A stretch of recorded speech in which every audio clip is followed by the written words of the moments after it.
We like to call it the Supernatural Hour. And now, our hosts. Welcome to the Supernatural Hour. I'm your host, Raven. This is Doc. Chad here. I'm Rogue. Yeah, we have to excuse Klaus. He's just got some stuff going on that he needs to take care of, but he will be back. Love you, buddy. So, main topic for today is really broad. I'm just going to throw that out there. It's really broad. If we just really got in depth on everything, this would be like the Supernatural 24-hour show. So what we're going to do is we're just going to give you kind of a taste. We're going to dip our toe into this topic, and it's actually quite an interesting topic. So we're going to revisit some of these things separately later and do a whole podcast on it, but I'm super excited about this. So basically, it's divination, and under divination, there are just a ton of things. We're going to talk about two of them specifically. Not Ouija boards? Not Ouija boards. So basically, divination, in a nutshell, is an art or practice where you are trying to foresee or foretell future events, maybe discover some hidden knowledge. And usually you're going to do this by way of interpreting omens or using some sort of supernatural aid. So let me just speaking is hard. Throw out some of the ways, and I'm not saying this is all-inclusive. Someone that's listening is going to be, oh, they forgot this or forgot that. Yes, I'll probably or not have some things, but just to give you a rough idea. Tarot cards, Celtic oakum. I have no idea if I'm pronouncing that right. They look kind of like sticks with little markings on them. Norse runes, reading tea leaves, pendulum divination, another one where I'm not going to pronounce it right. Osteomancy, which is reading bones. Lithomancy, which is divination with stones. Full moon water scrying. Numerology. Automatic writing. And even just intuition. They're kind of lumping in. And palmistry. And so tonight, we're just going to kind of touch bases, not too briefly, but we're going to talk a little bit about tarot cards and palmistry. And I'm going to have Rogue talk a little bit about the tarot cards first. Yeah, where you were talking about the different types of divination, a couple of the other ones on here were pyromancy, aeromancy, hydromancy, geomancy, using the mancies. Using the elements, right? Mm-hmm, Earth, right. fire, wind, water, and using that to try to And I thought that see was the future. interesting because that marked in with your symbolism. Right. Of the four when I was reading into that. The earth, the four elements that are really focused on, for sure. In Renaissance magic, since we're talking about palmistry and tarot and all of that, these are the ones that were considered the 7 forbidden arts. Forbidden by whom? I would assume by the church, Yeah. but who else during the Renaissance era but the church, right? But it's palmistry, necromancy, geomancy, aeromancy, pyromancy, hydromancy, spatulamancy? Or scapulomancy? What is Not that? using spatulas. It's divining using scapulas, using shoulder blades. Oh, Bones, I've actually heard of that. I bone just reading. didn't know it had a Okay. fancy name. Yeah. Spatulamancy. So you go down to your kitchen and... No, don't do that. Okay, I won't.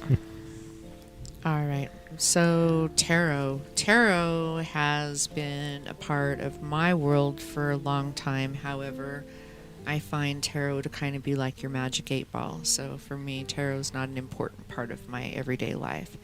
However, it's always intrigued me. So I do have tarot cards. I have done tarot readings in the past.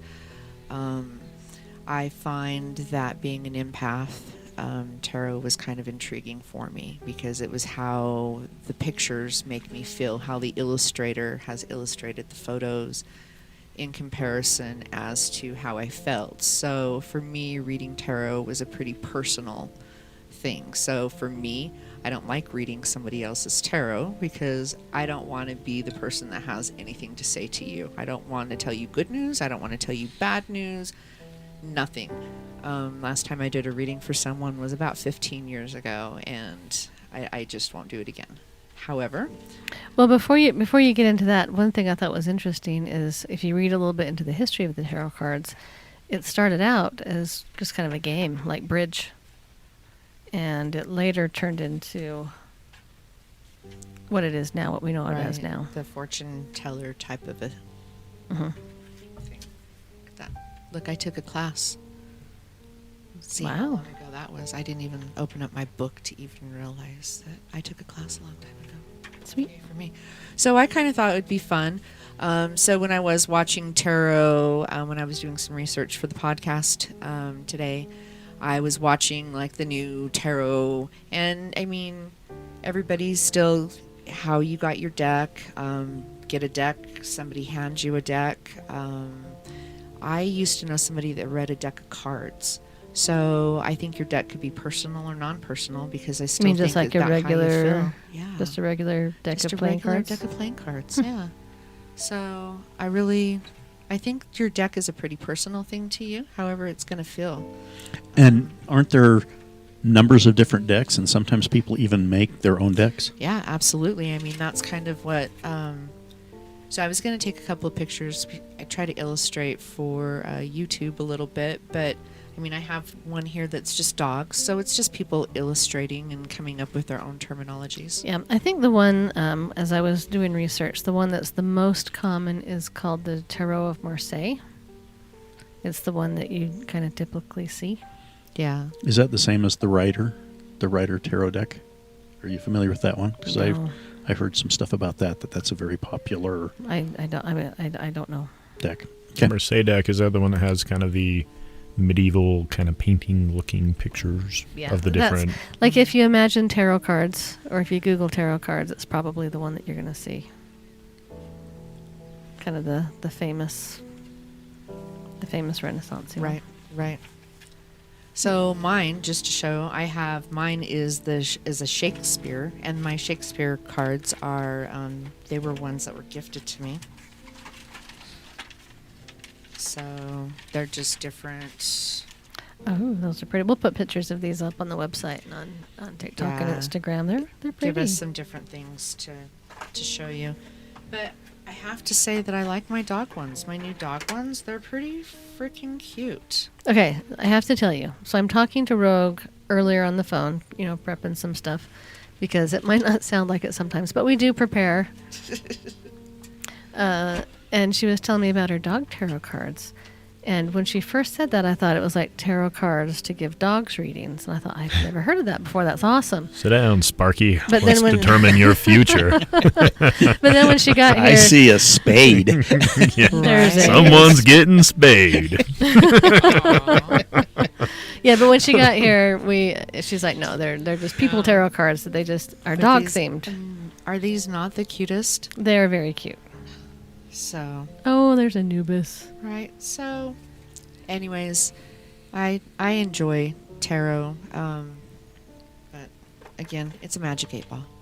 So the tarot decks, they've got generally 78 cards, I understand, and they have a major arcana and a minor arcana with different information. And kind of the major ones are a lot of the big picture cards that you see, like death and The Fool. the Fool and those kinds of things. Right. And then the minor is more, and the major are more, from what the description was, they're more of the overall kinds of things of influence in your life and that kind of thing. And then the minor arcana kind of influences your everyday life, or I don't know if it's influence is the right word, but Reflects. reflects, yeah, your everyday life and the things that are happening kind of more day to day. All based on symbolism. Again, though, Always. really is what it all comes down to. Is the cards are just based on symbolism. So when we're still gonna talk about it for a little bit, but at some point in this podcast, Rogue is going to let us each pick our own card, and then she'll tell us a little bit about the card that we pick. Okay. Now there's like 4 suits, I guess you'd call it: the swords, the wands, the cups, and I wrote it poorly. What's the other one? You're gonna read your own card. Like, didn't Rogue just say she wasn't going to read these things? Well, no, I mean she's gonna tell us what it means. I could pick up something. I have no idea what it means. Anyway, Perfect. there's one other one, and I can't read my own scribbling. Really? You can't? I That's can't. hilarious. I love that. I can't read my own handwriting. Wait, one more time. What were the four? I can give you three of them: the swords, the wands, cups, and no idea. The interesting thing about tarot for me is I've never really gotten into tarot. It's just not my thing, and I don't mind people that it is their thing. It just never really spoke to me. And so if you had asked me how old tarot was, I don't know, I probably would have told you a couple hundred years. But they have found Couple these... thousand? I would have said a couple hundred, but yeah, they found these thousands of years ago in China. They found them in Egypt. And one of the... Samara. One of the things, yeah, India, Samaria. even. It was really big in ancient Greece. And what I never really put together is, I'm jumping ahead. Never mind. We're still in tarot cards. Hang on. What I didn't put together. Pentacles was the Pentacles. That's See, the other one you're missing. Does it look like pentacles now? now sort of does. I can kind of get pentacles out of that, Pentacles, Or was it- tentacles, or a ranticle, or a. Okay, so last time we podcast, I actually wrote my notes out and I couldn't read half of them. I have to type them out because I got the crappy handwriting. Oh. I bet mine's worse. But Probably hey, you're a doctor. You're a so, there's you that. know. This is going to be fun to edit But- today. Oh No, yeah. I don't have cute girly handwriting. I have doctor handwriting. I will. Sorry. I will say it's interesting where you mentioned, the cups, swords, pentacles, and what was the other one you said? Wands. Staves or wands. Right. When you look at a deck of traditional playing cards now, you've got that same kind of reference. You've got hearts, spades, diamonds, and clubs. Clubs is like the wands. Heart is like the cups, and then the spade is like the sword, and then you've got diamonds as well, which is like the pentacles, That's coins, cool. discs, or rings. Well, So- see, yeah, and one reason why the Tarot of Marseille is the real kind of popular, the one that you see the most often, kind of the quintessential tarot cards, is because it waned and ebbed, and it was a it was a thing back in the ancient days, and then it became a card game, and then the church crushed it. Well, it really started getting popular, and this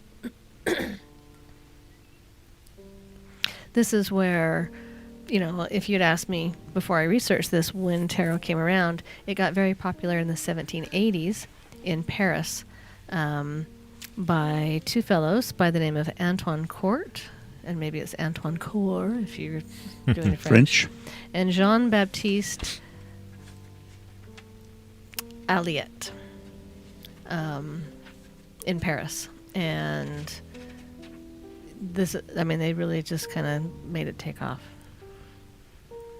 And then Aleister Crowley, we actually have talked about him a little bit on a podcast. He has his very own podcast on the Supernatural Hour. He actually devised a Thoth deck with the help of Lady Frida Harris. And he said of tarot, the origin of this pack of cards is very obscure, and I believe he's talking about his deck. Some authorities seek to put it back as far as the ancient Egyptian mysteries. Others try to bring it forward to as late as the 15th or even the 16th century, but the only theory of ultimate interest about the tarot is that it is an admirable symbolic picture of the universe based on the data of the Holy Kabbalah. So that's a quote from Aleister Crowley. Interesting tie of Kabbalah to tarot. Mm-hmm. And people that don't know much about tarot think that it's just very, very, has stayed the same.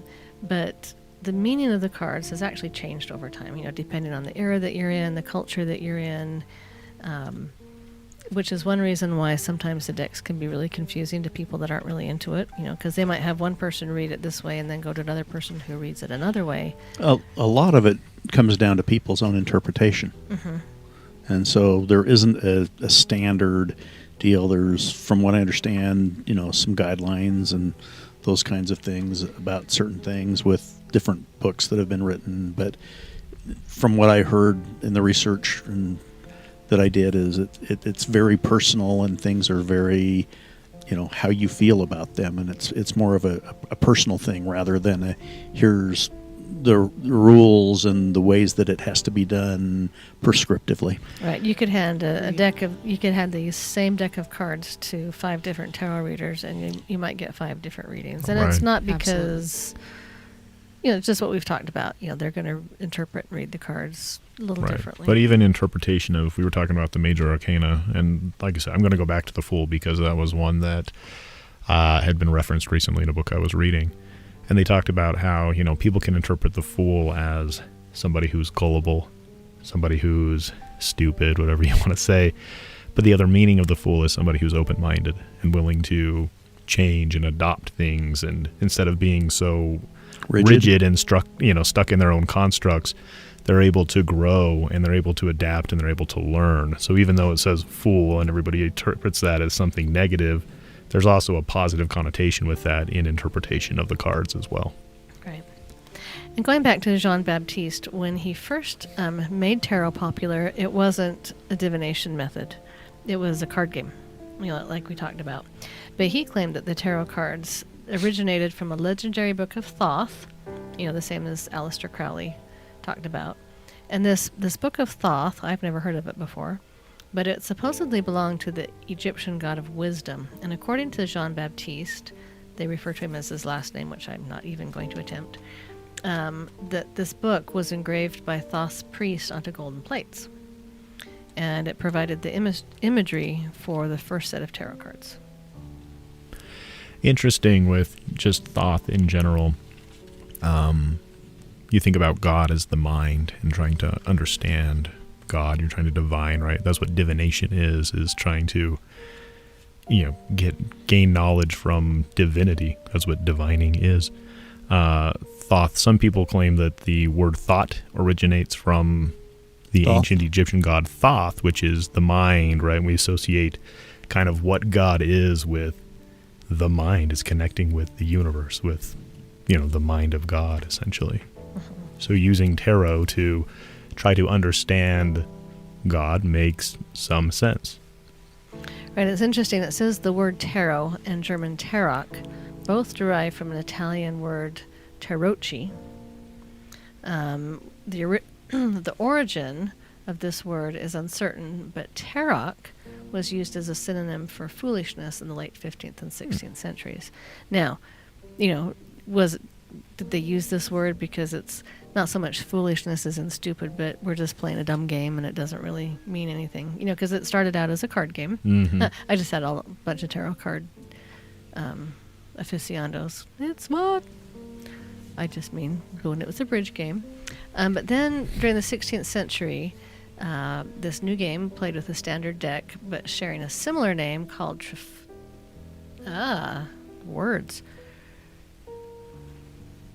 Triofna was quickly becoming popular. So, you're thinking about it back in these days, there are, they don't have the internet. They don't have, TV and Hulu and Netflix and all this stuff. So, they're coming up with games. They're coming up with things to do. So all these things are coming out. In modern Italian, this is called tarocco. And tarocco, as a noun, refers to the blood orange. Blood orange. And I have no idea what this means in the big scheme of things. But if you use it as a verb, it also indicates that something is fake or forged. Now, I am not saying that tarot reading is fake or forged. I'm just telling you that that's what it means. But it could go back to the idea of it's a game and, you're just playing a game. You mentioned that, this may have originated as a game, and that kind of the modern derivative that we see constantly is face cards, I guess you could call them, the standard playing deck. A lot of people who are church-going individuals have been told that face cards are bad. And a lot of people didn't understand why. It's not because you can play bad games with them like blackjack and poker. It's because of this origin. Symbolism? Right, the symbolism, the origin, and the fact that people can use them for tarot. So there's 52 playing cards, which represent each of the weeks of a And year. this is just your standard playing cards, not your tarot. Yeah, not tarot. In a standard playing deck, right? Deck of playing cards, you've got 52 cards. There are some, you could call them major arcana if you want, with the face cards, your jacks, queens, kings. Jokers. Even the Joker. Hey, that'd be a fool. But, and then you've got your four suits. We were talking about this before, that there's a relationship between cups and hearts, spades and swords, clubs and wands, and then pentacles and diamonds. And so those kind of overlay as well. And then there's some number symbolism that plays into this too. But each of those four suits represents the four seasons, also represents the four elements.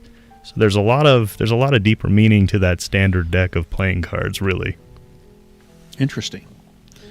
Yeah, one of the things that, as I was going through, they said with the tarot, there's generally kind of two different types of readings. And one is a reading that when you come with a question, and they can help determine things based upon the thing. But the other then is just a general reading where you just come to find out stuff. Right, And sometimes that will lead to then a question reading. You're not coming with a question, but they're just going to tell you stuff. Yeah. Got it. One thing I thought was interesting was when this first really took off in the Renaissance in Italy, if you were a very wealthy patron of the arts, they would actually go to artists and commission sets of tarot cards to be made specifically for them.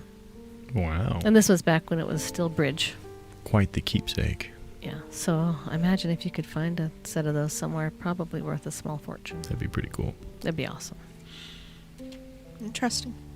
I did hear in some of the research that I was doing, there's some question of whether you should buy your own tarot card or whether it should be gifted to you. There's kind of both schools of thought there that it's okay to get your own, but I think there's a lore around having it gifted to you and having someone give you a tarot deck. So I'm going to ask Rogue. You have one of each. I do. What are your thoughts on that? I'm with you. Like it is that. The ones with the dogs were the ones that called to me. My first deck was given to me. So, and I have given other people decks. So have you used them both? Do you feel a difference when you use them because of the different ways you attain them? That it was or acquired? Is there... Well, my dog deck, I haven't. You've seen me open it up almost as much as I've opened it up. I haven't used it, so I can't answer that. Sorry. That's okay. I can't either. So maybe not, because I've had them. I've had that deck for a couple of years and I haven't used it. So. Well, they're cute. But the tarot doesn't really call to me anymore. I have other things now. Right. So- Interesting. So kind of one of the other things we're going to talk about tonight besides the tarot card. Oh, actually, I want to just one that we didn't yes. talk about was dowsing rods, and that's a big one for you. I'm trying. I'm working on it, but dowsing rods fits into this category. Mm-hmm. In terms of divination, Yes. Yeah, because you're Yes. divining things. Yeah. Yeah. So I thought that was pretty cool. That is cool. I've never thought about it that way. It came out. It was one of the ones on my list. Awesome. You got a long list there. I know. What else have you got on there that we didn't talk about?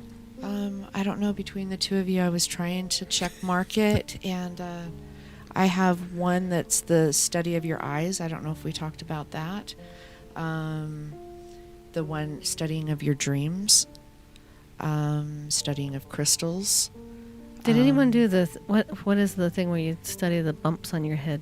phrenology. How do I know that off the top of my head? Pun intended. I don't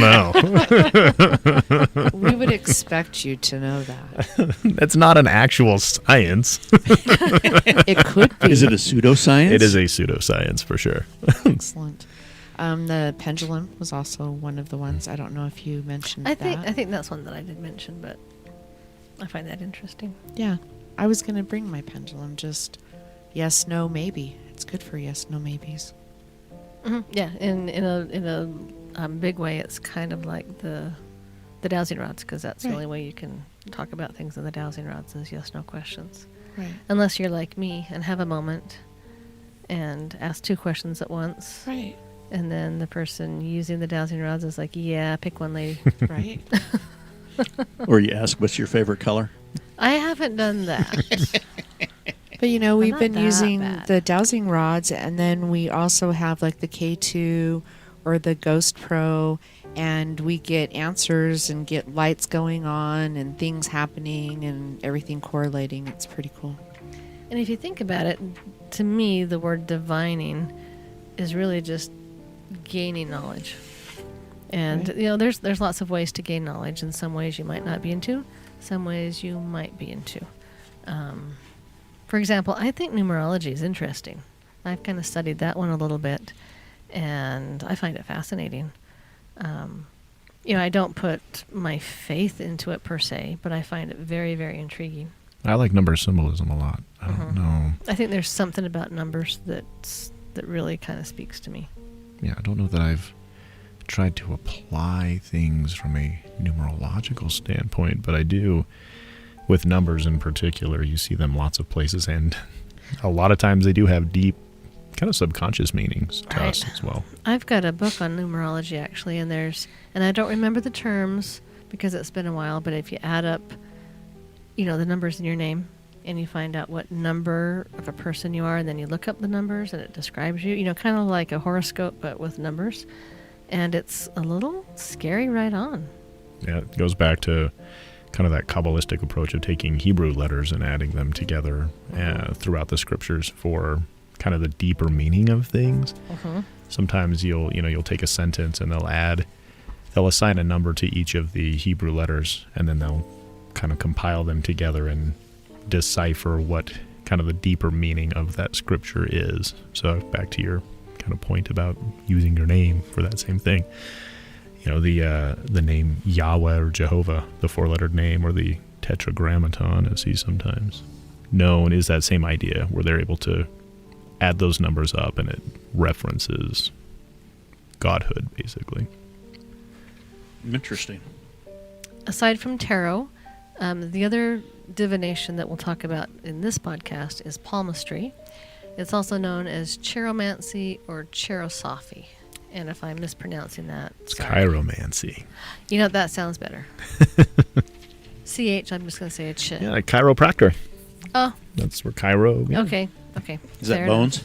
Hands. I think it means. I'd have to double check. I believe it means hand, but I'm not positive. I got the dumbs today. Let me double check. I have my But moments. that's where chiropractor comes from as well. So while he's checking on that, it can actually be, this can also be traced back thousands and thousands of years. And, I mean, to the point where if you go back to the Yeah. Stone Age, there are, you know, a lot of significance of the, you know, the Stone Age paintings and things that they found on cave walls, a lot of things to do with hands. It's thought that some modern day practices of the art originates from India. And if you look at Indian art, you see a lot of hands, and there's the gods and goddesses that have lots of arms with lots of hands attached. Chiro does mean hand. Does it? Yep. Awesome. Which would make sense. Chiromancy. Yeah, chiropractor is they manipulate with the hands to restore health. Right. Let's see. They said that, again, the signs of the hand you can find across all cultures, across all nations. They said even, you know, 300 or 3000 BC, even, you know, Chinese emperors would seal things with a thumbprint, which I found was interesting. And, you know, it alters a little bit depending on your culture, depending on your religious interpretations.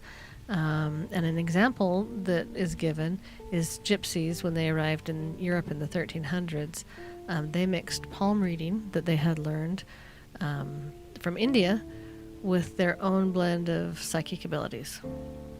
Because, you know, gypsies are pretty well known for having a lot of psychic abilities and, you know, being empaths and being able to see things and reading crystal balls and all that sort of thing. So they kind of combined the two into their own special little flair.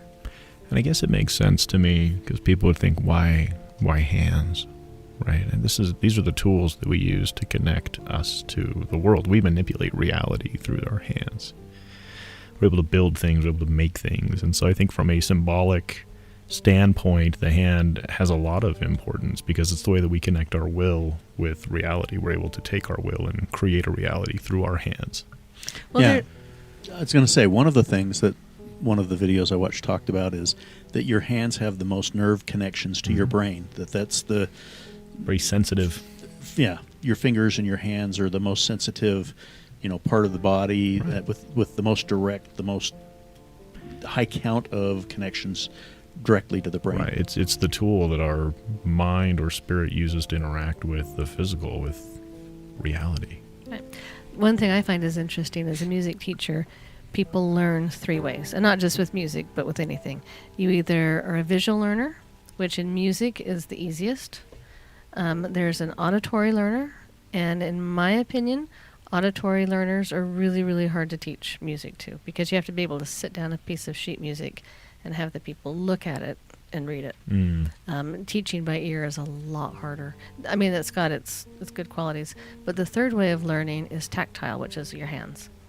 And one thing I've noticed with me, because I've played musical instruments since I was 5, and that was I'm not going to tell you how long ago that was, but it was a very long time ago.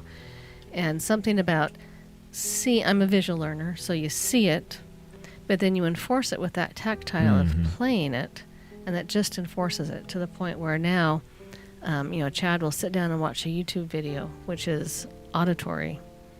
I could listen to something for hours, and it's just going to zing, go right away. Let me do that again. Zing. But if I can see it, read it, and then do something with my hands, write it down or type it, then it sticks. And so there's something about hands that it's one of the learning processes. So it's an important part of life.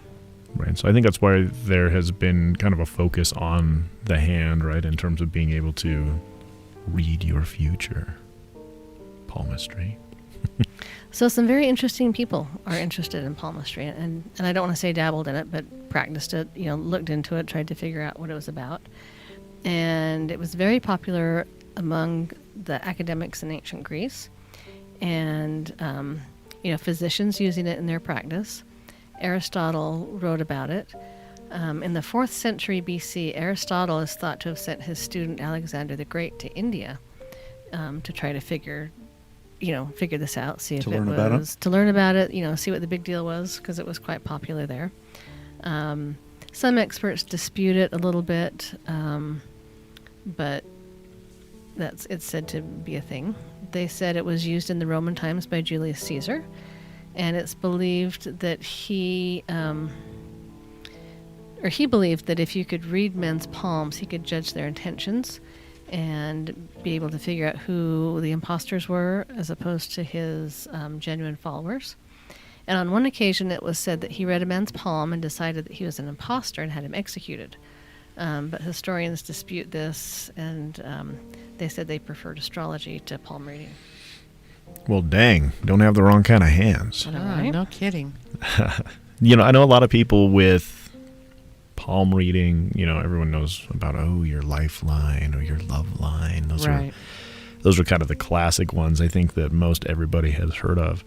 I found, 7 of them? I don't know if you guys saw these as well, but there's a lifeline, a headline, a heart line, the girdle of Venus, the sun line, the Mercury line, and the fate line. Yeah, and then not only were there lines, but there was little areas. I don't remember what they were called. The mounds? Little mounds. The Mount of Venus, the Mount, there was a number of them. And those go up with your fingers. So Mercury is your pinky, Apollo, Saturn, Jupiter, and then Venus being your thumb. And then there's the Mount of.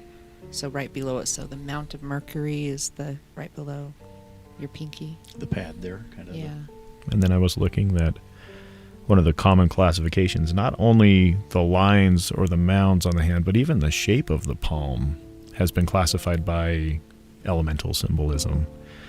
That there are earth hands, which are broad and square, and there are air hands, which are more rectangular with long fingers. People who have water hands are long and oval shaped and flexible, and then fire hands are square, rectangular, flushed, or pink with shorter fingers. I think I have a water hand. You may be a water hand. I think I'm a water hand. I got to be like an earth or a fire hand. I don't know. Yeah, kind of a broad I like palm. water. Water's my element, so I'm going with water hand. But it looks kind of oval, don't you think? Yeah, you look ovally. Look ovally? Yeah. Wrinkly? But I didn't even realize that they used, elemental symbolism for classifying what kind of palm you have, even before going into what the nuances of each line and mound represent. So this will probably shock everybody. So you ready? You ready for this shocker? The practice of palmistry was actually forced underground by the Catholic Church because they considered it a form of devil worshipping. And anyone that was found to have an interest in it was murdered. And it says quickly murdered, not just like normal murdered. Like, we're just going to route this out. Quickly murdered. Be done. I'd rather be quickly murdered. I kind of would too, that's rather true. than a slow, drawn out Yeah, thing. that doesn't sound good. So at what point was that? What? Renaissance-y. Oh, way Or back. I guess, yeah, kind of probably 13, 1400s. When we were just looking for any reason to kill you. When the church, wanted to control everything.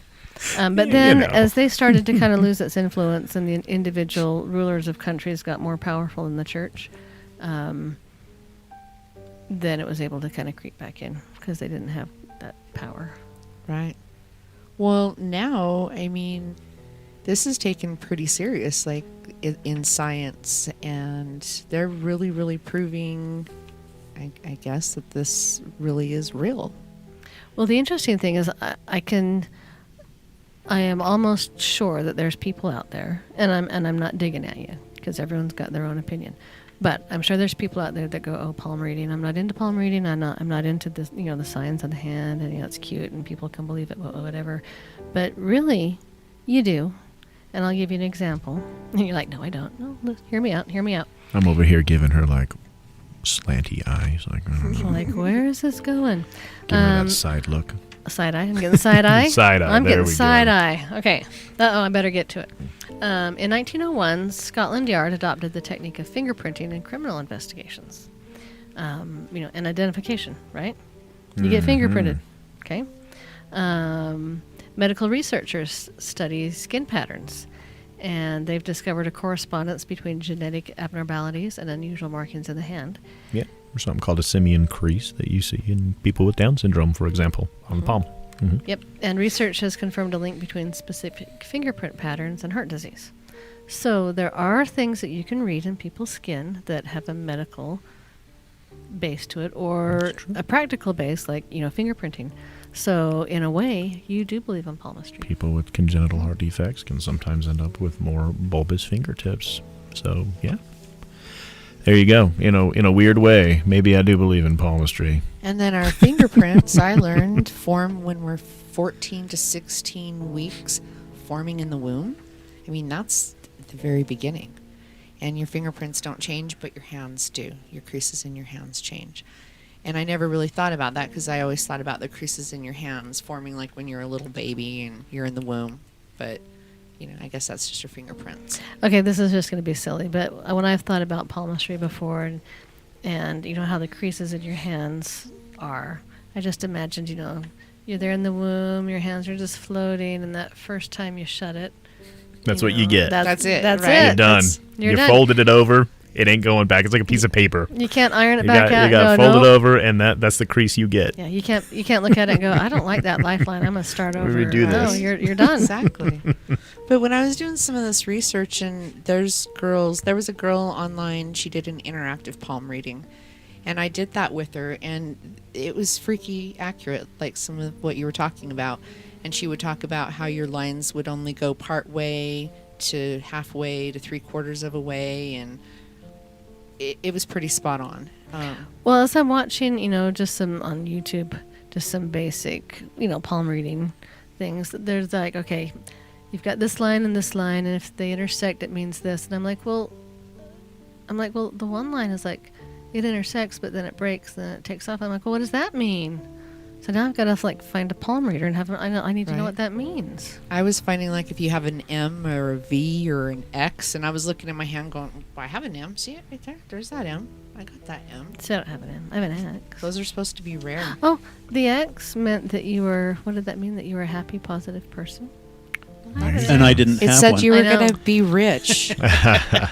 That's the notes I got. This is X means you're going to Hey. be rich. All right, you hear that? All right. I like that. I've had my palm read a grand total of one time, at an amusement park during Halloween season Oh, how'd that go? by, I'm pretty sure it was like 10-year-old? a high school senior or something. So I'm going to say I didn't put much credence into said palm reading. Yeah. But yeah, so it was an interesting experience, but I'm not so sure they knew what they were doing. In Again, fact, I will say with a high degree of certainty, they did not know what they were doing. so when it comes to palmistry, I don't want to naysay it. I find it interesting. It's not where I put my faith. But if I'm in an area and there's a palm reader, I'd stick out my hand. Give it a go. I think it's interesting. And I think, you find it in so many cultures. Part of me says there's got to be something to it. Yeah, it is pretty pervasive. We talked about, in India and Egypt and China and Europe, and it's been all over the place. It says China, Tibet, Persia, Mesopotamia, Egypt, ancient Greece, medieval. It's all over the place. Somebody found some value in this at some point. Oh, here's one more little tidbit.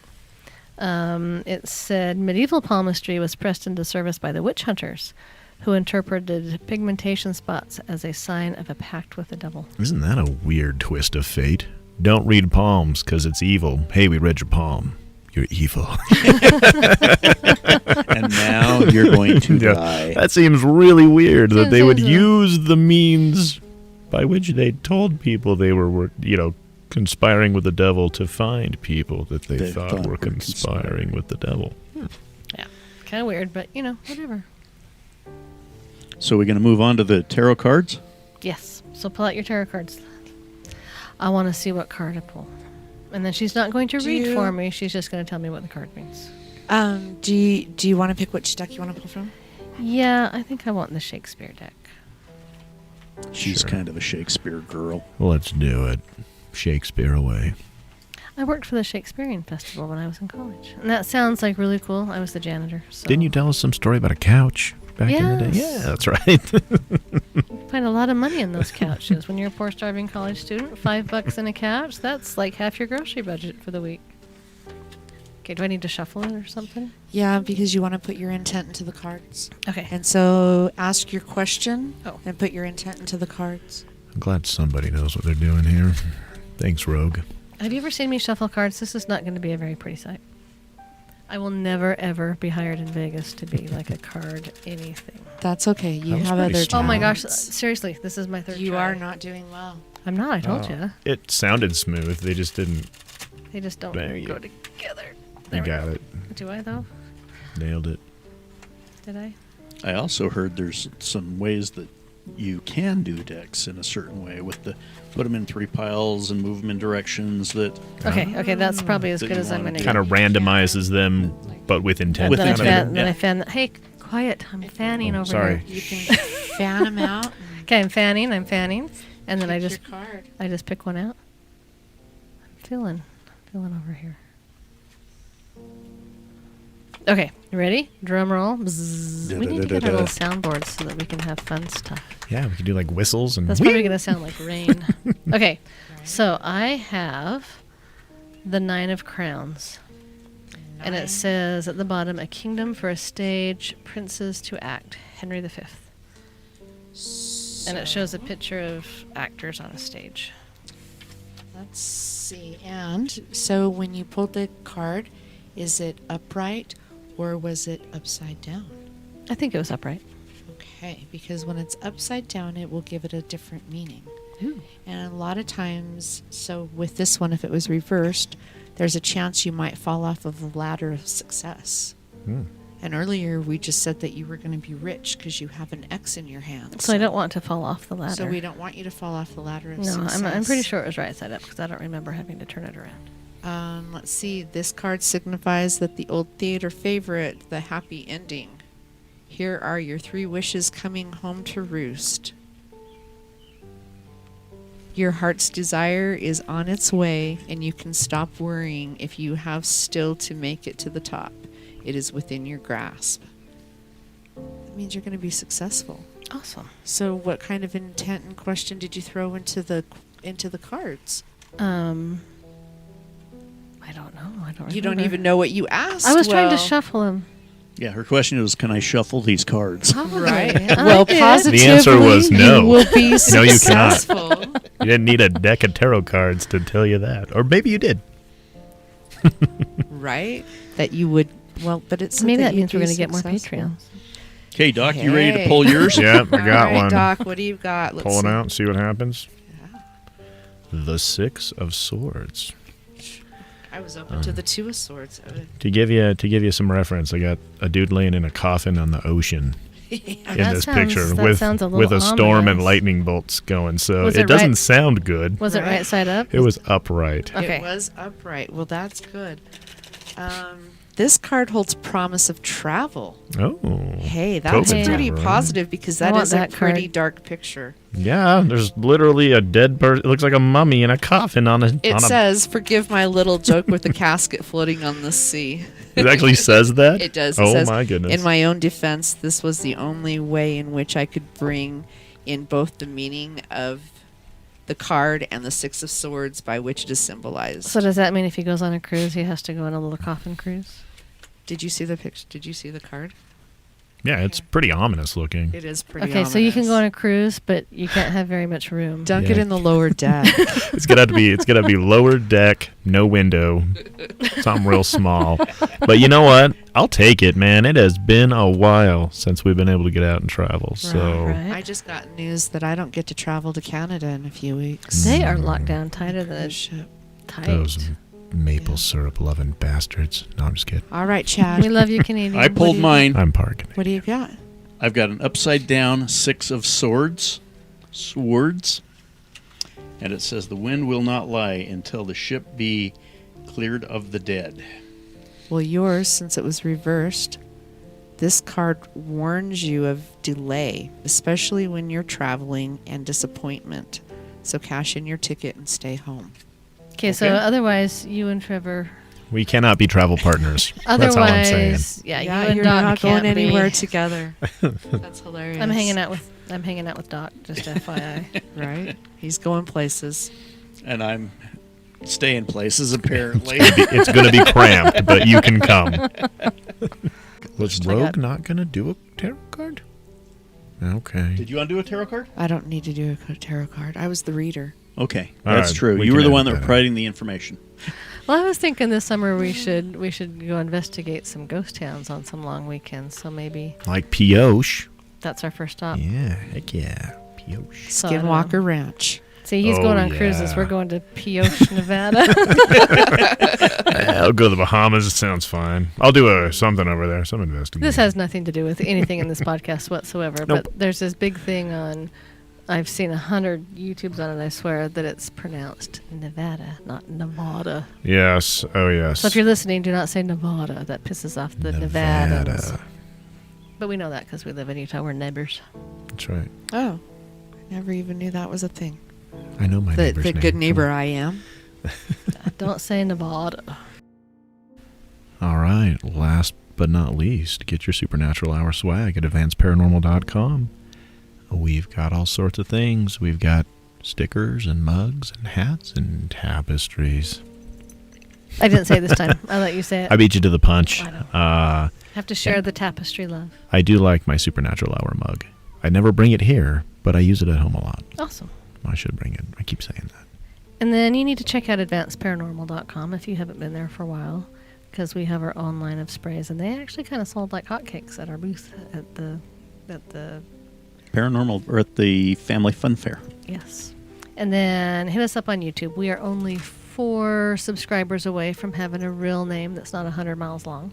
So if you've hit the subscribe button, awesome. We love you. If you haven't, you want some love too. So go hit that subscribe button and get your family too as well. If we can get 4 more. 4 more? Or more? 4 more. We're almost there. And then we've talked about it quite a bit already today, so I won't beat it. But TikTok and Instagram, I try to post something up there at least once a week, sometimes more. So go give that a look, because sometimes they're fun, sometimes they're dorky, but hey, that's the world of TikTok. Sometimes we're even live. Alrighty, and then absolute last but not least is just some of the friends of Supernatural Hour and Advanced Paranormal, and we just really appreciate these folks for the help that they give us. The Barbary Coast, of course, where we're going to be going on the 19th. There's Dalton's and Oteo's. Wonderful food, awesome food if you haven't had a chance to go down there. Dalton's in Payson. Oteo's is in Orem. Linden and Orem. They have 2 locations. Castle's Nature Studio. Not only does he do nature, but he now does portraits. I actually think he changed the name. I think it might just be Castle Studio. I need to hit him up and see what he's calling it nowadays, but he's doing some portraits. Boar, which is the off-road backcountry off-road adventure rally. I had to write it down because unicorn. Rescue Pets Bathhouse featuring Utah freeze-dried for pets. I make Rogue do that because she owns it, so she gets to do her own commercial. I'd screw it up, and then she'd give me side eye. I love my pets. I love your pets. Come see us. All right, well, I think that's a wrap for tonight. Stay spooky, my haunty friends. Have a good one. Hey, good night. I love you, Nicholas. You've been listening to the Supernatural Hour at AdvancedParanormal.com. The Supernatural Hour is part of the Radio Ronin network found at RadioRonin.com. Copyright 2021 by Advanced Paranormal Services.